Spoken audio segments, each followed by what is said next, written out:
Thank you for tuning into our podcast. We are coming to you from Chicopee, Massachusetts. I am your host, Carrie, and joining me is Holyoke's very own local historian and creator of the historical tours of Greater Holyoke, Robert Camus. He offers both public and private tours, as well as presentations of the local canal systems, reservoirs, cemeteries, and churches, as well as various parks and streets in Holyoke, South Hadley, and Chicopee, Mass. Now you actually lead these tours and give these presentations yourself, is that correct? Yes, and this one has an interesting story behind it. And today we'll be talking about the Goddard Machine Company. So tell us where the Goddard Machine plant was located. Okay, it was located where the modern day computer center is. It was located between the first and second level canal, this Holyoke Canal System. It was a machine shop, of course. It was located between bigger mills. It was fairly small itself. And what it did was make machines, of course. And along the way, we're going to talk about not only this location, but also what they make there, what was production like, and then we're going to talk about the founder, Dwight Goddard, and his interest in life. Now, the machine company is long gone. It had a lot of people, a lot of companies move through this place. The reason why I like to talk about this mill is only because of the founder itself. The mill would go on to house the Tuttle Rubber Company.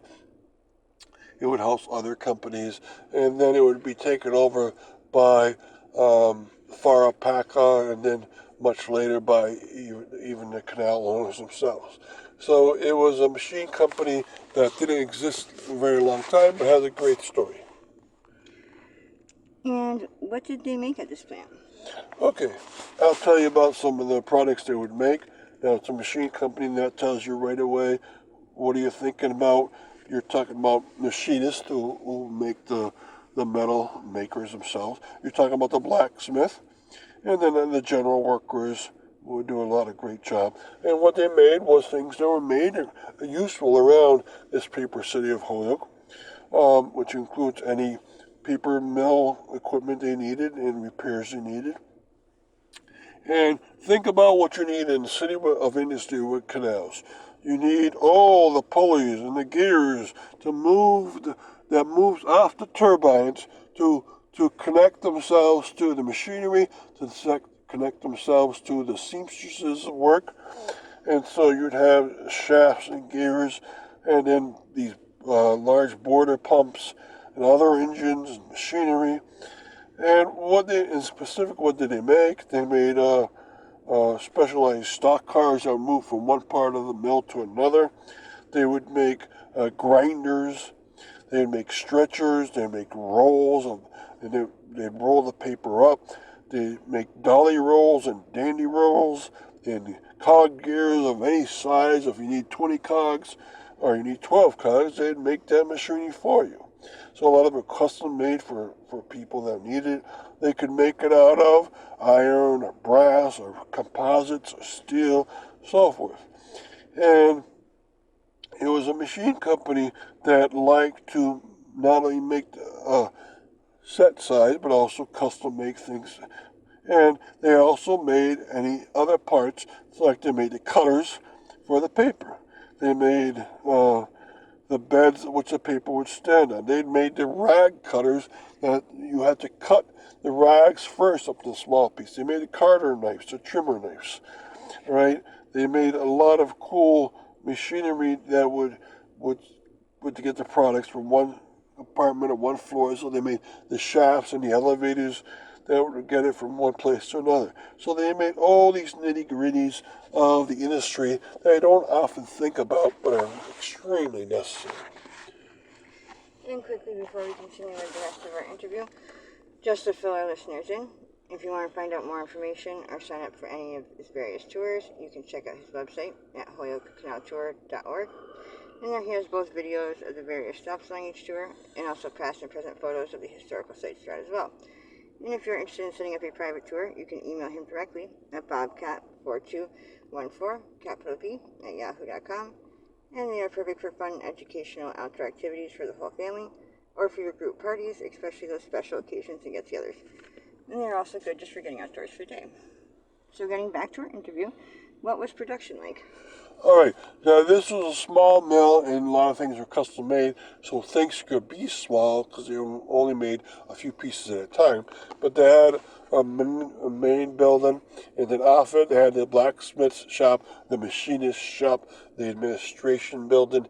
They had a little forge, and they had everything they made. If someone needed a series of pulleys or belts or gears, they would make them of that size and of that composition of metal, right? And then bring it off to the mill in Holyoke that needed it, or the mill in Connecticut that needed it.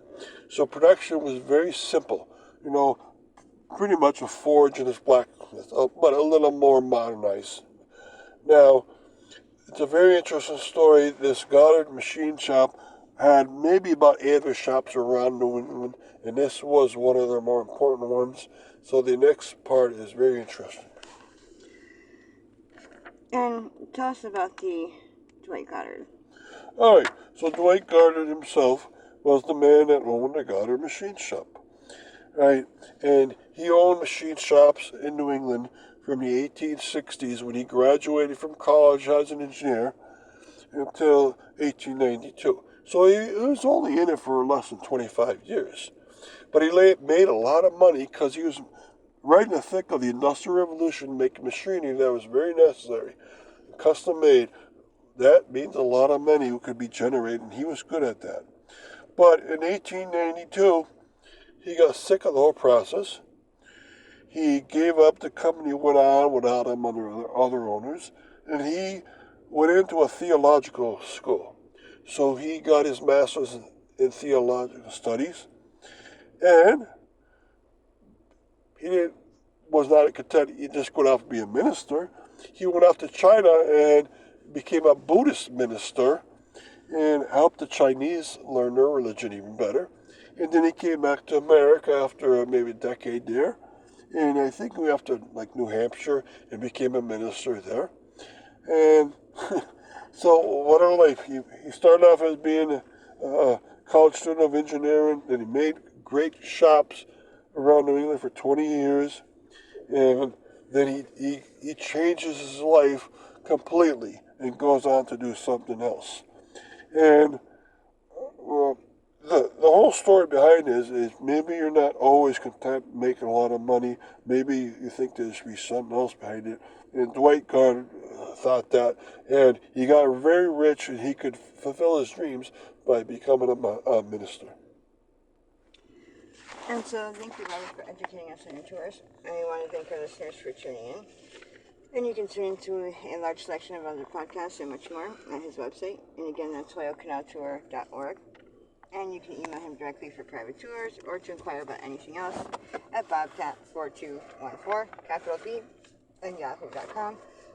And be sure to check out his upcoming 2024 season tours and more as they become available. Thank you for tuning in.